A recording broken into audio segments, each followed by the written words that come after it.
Can we just get a move on here? Can't you see I got bat wings on my costume? What do you think, Atoli? Do I look awesome now? Do I look like a Gundam? Yes. What is it, Haseo?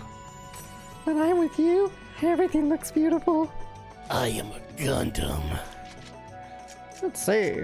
We doing? If you look at that armor the right way, it looks like he should actually be a giant robot. Just saying. Atoli and Alkaid. So we gotta we get the band together and we gotta go to a place. We've got to do the obligatory getting chummy dungeon. Yep.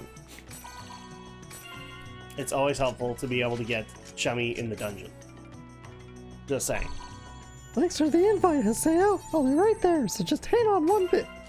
I gotta go to make a Hot Pocket. I'm ready to go. Hot Pockets are really easy to make. Really, because our last not hack playthrough, we didn't think they were. Because they took way too long. I got those super fast ones. Oh, okay. All right. We'll accept that. So welcome back, everybody. We are ready to go and do a get to know one another dungeon. Yeah, we're gonna take Alkaid and gonna take the two girls pining for our heart because Haseo's a playa. Oh my gosh, it's not wrong either. Like, I keep on forgetting that Alkaid's got like this yandere kind of romance for us. Like, she likes to yell at us. More tsundere than yandere. Or sorry, tsundere. Sorry. Yeah. Tsundere. So, is this area really good for leveling up? Your girlfriend found it, right? Anyway, it looks pretty good to me. What? No, I'm not his. I see. For real? Yeah. Yeah. Is that right? That's good. Don't you agree? Yeah. Yeah. What? What do you mean by that? It's gonna be one of the episode parts. Yeah. Come on, Yeah. let's all go Yeah. adventuring. All right, so we're just gonna go like a regular dungeon, right? We're just gonna go all the way to the beast altar and see what gear we get. Yeah. See what I mean? Like, that armor looks like it could be a giant robot minus his head. I guess so.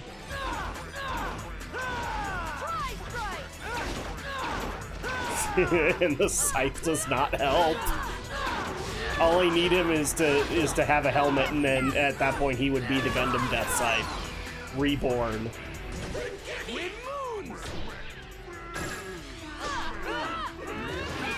There we go. Now we're getting back to the usuals. Whoa. So, as of this recording, it's actually been a while since we've been able to record. Yeah. Because we've been busy just kind of getting back into regular life. Because you got back into work, and I've been working myself, so it's been a hectic couple of months to try and get this all together. We've had to basically make work whatever we can make work. But thankfully, you're happy with that because you're working again. Yeah, and making money again, and so yeah, making lots of money and taking care of lots of animus that need to be reviewed. Yeah, and whatnot. That's right. Holy crap! Wow. Bull So what crusher. brings out the scythe then? Is it because I was thinking it was like a Rengeki or something. It's supposed to be my default weapon, but when I'm doing these Rengekis, I'm changing equipment too. Oh, okay. Get down here! I hate these floaty assholes. Because that's kind of what I thought happened. Is like the scythe replaced your as your Rengeki weapon. Like, you had to pull it out and then use it to do extra damage. Oh my gosh! Ugh. Hate flying enemies. As well, you should. But it's okay. Our buddy Haseo is dealing with a very exceptional case of Cloud Strife syndrome. Pretty much. So at that point, we're exactly able to be able to handle aerial enemies as well.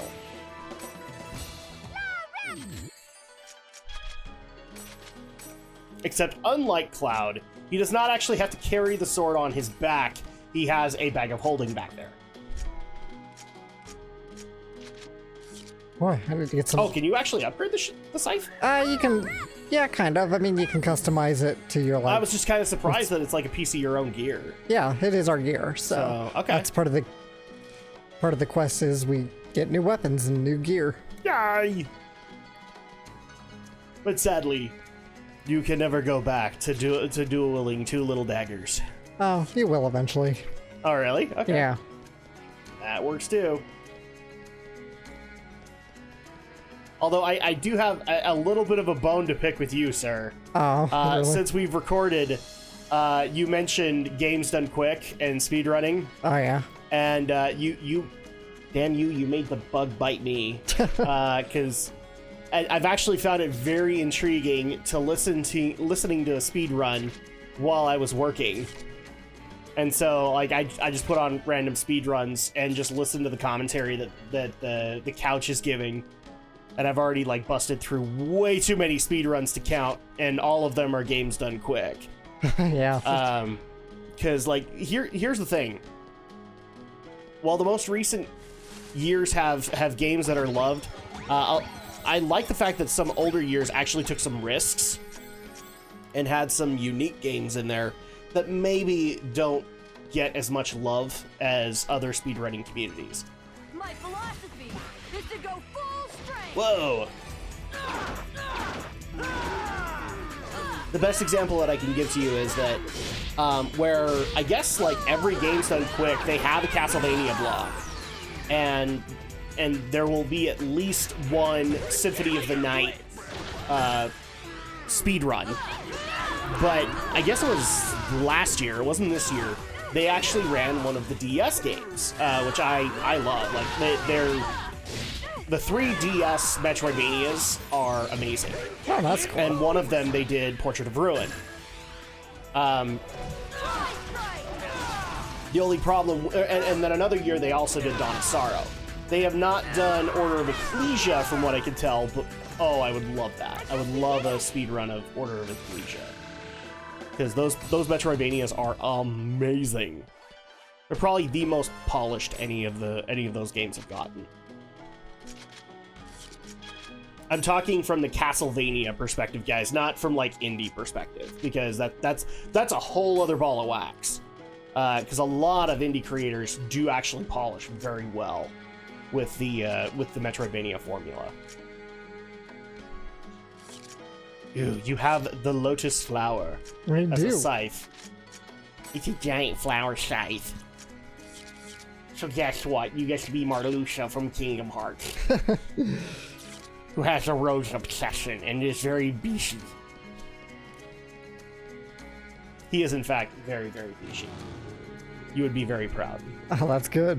It's very good. Except he is not Bishonen. Yeah! He is just... Jeez. Aiming for a new record, are we? Yep. How far can you bounce them? Feels like it. I'm just curious with the Games Done Quick thing, though. Has that ever encouraged you to, like, just go out and take one of your favorite games and just try to speedrun it? Oh, yeah. It Or has. at least go to some of their communities and see what people are doing. Oh, yeah. It has. I don't know where any of their events are held. There is a speedrunning event that is done here in Salt Lake. Yes, RPG Limit Break, I believe is what it is. So, which blows my mind. JRPGs being speedrun. It's possible. It's possible. They're still long, but it's possible. But anyway, go ahead. So like, what was the game that you tried to look into? I don't know, just any game that I think that has come to mind. Like, okay, maybe I'll try and speedrun a Sonic game, see how fast I can play it.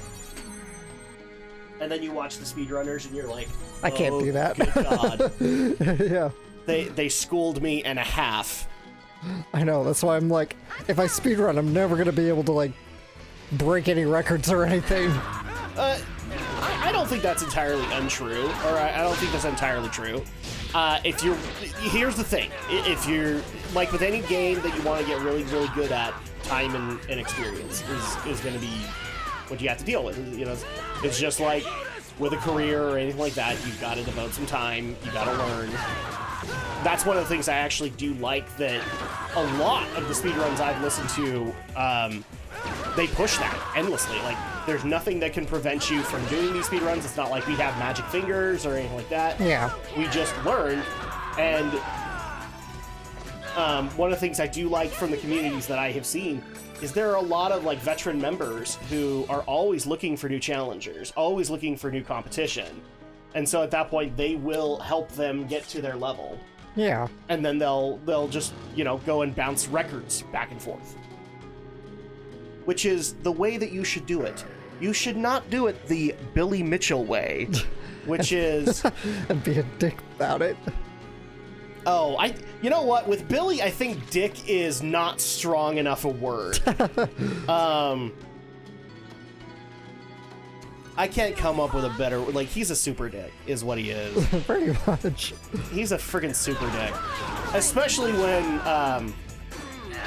somebody was actually telling me that when his record got removed, and they officially acknowledged that the first ever Donkey Kong score over 1 million was Steve Wiebe. Apparently he was making snarky comments on Twitter or like with his internal group of friends. I'm sure he was. Yeah, like I'm kind of on Steve Wiebe's side here. I think anytime that they played nice, it's been simply for the camera. Because that's the way Billy makes it work.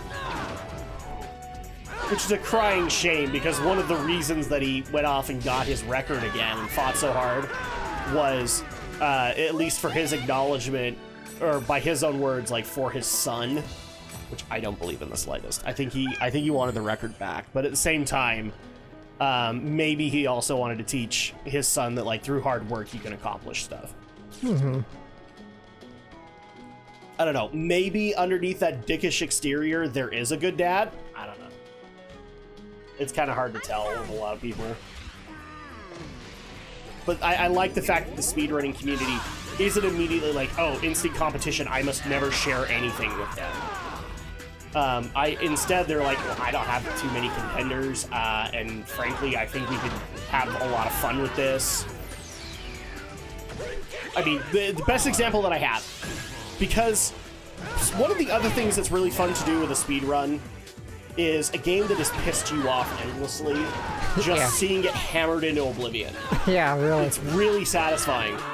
And it just so happens that I think it was at SGDQ last year, they welcomed in the Dark Souls community. And they did a speedrun of the original Dark Souls. Now, Alex knows this. Earlier this year, I believe, we finished the original Dark Souls. And it was... I will say it's not been as arduous as Dark Souls 2, which is what we're working on. But for the heck of it, I watched the speedrun, and it was kind of satisfying to see them just destroy the game in over an hour. Really? It's like, you know, it took... If I were to put all of our hours together, Alex, it probably would be somewhere around 40, maybe 50 hours that it took us to beat that game. With all the bosses, DLC and all. And they nuked it in I want to say an hour and 10 minutes. And it was kind of satisfying to see them do it. Yeah. Those are really awesome to watch. Yeah. These difficult games just be quickly taken down. Yeah! You take that! You made this so hard for me! But at the same time, you have like that weird feeling of like, this guy just made me look like such a shitty player. Yeah. But part of the reason he did that was because he knows the ins and outs of the game better than really anybody. Another one that I found very, what's the word I'm looking for? Very payoff-ish, I guess. Yeah. Was watching some of the NES hard games getting destroyed in mere 20-30 minutes. So for example, the original Ninja Gaiden. Now you've seen the ADG episode, you know its difficulty. Yeah. The current record holder is like 14 minutes. He can beat the entire game in 14 minutes. Wow. And it's just like, holy shit, thank you for doing this. Like, how many childhoods as NES Ninja Gaiden tortured?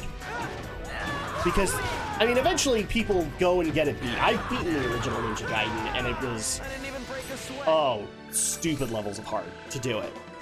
And I feel accomplished for doing so, but I also feel a little bit of payback when I look at somebody who took 14 minutes to beat the original Ninja Gaiden.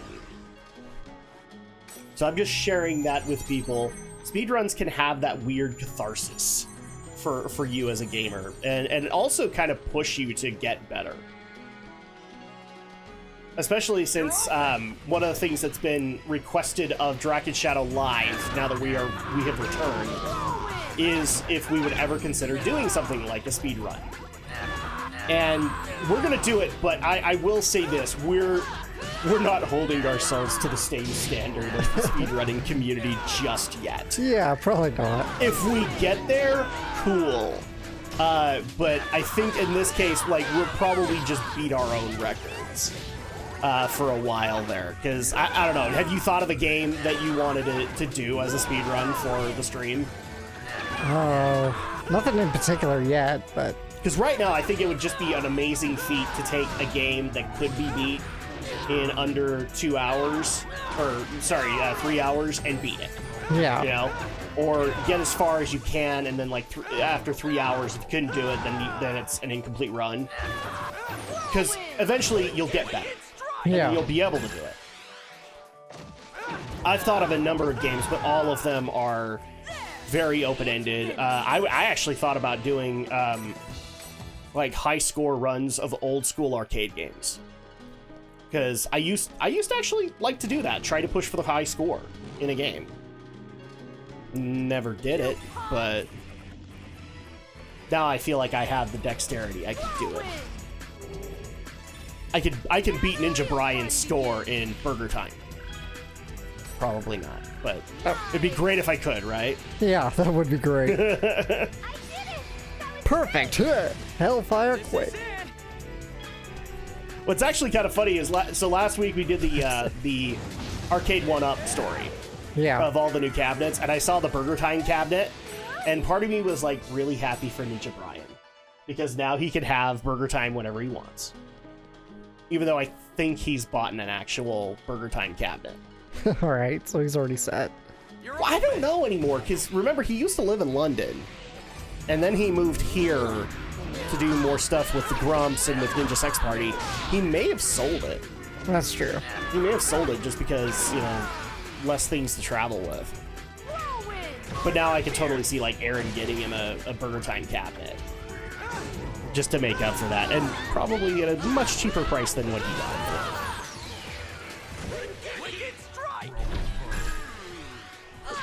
But I will warn you, Alex, in advance. There are things that we must not do on the stream. We must not give each other a hand massage. Yeah, I'd say that's a good idea. Mm-hmm. Well, now, as we've learned, as of this previous Monday, if you give somebody a hand massage on stream, your video will get taken down. It's the dumbest thing. So we started up the whole wall market segment in FF7 Remake. Yeah. And they've changed it significantly. And one of the things you do at the very beginning is you have to befriend an owner of a local massage parlor. And the way you do that is you get a massage from her. And so you get like the most the most expensive one. And she, like, you know, usual massage, you get naked or whatever. Cloud is like sitting on the table in his outfit. The only thing he's taken off is his gloves. Right. And so she starts with double entendres everywhere, sexual innuendo everywhere. She is giving him a massage of his hands, and at the very end, he lets out a out of nowhere moan. And after that moan, our video got pulled off of YouTube, or our stream got pulled off YouTube. Wow. All right, shall we head back now that we've completed the mission?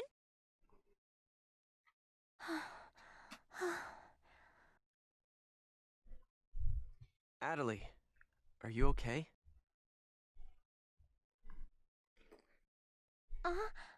Yes, I'm fine. I knew it. She still hasn't recovered completely. We should head back now.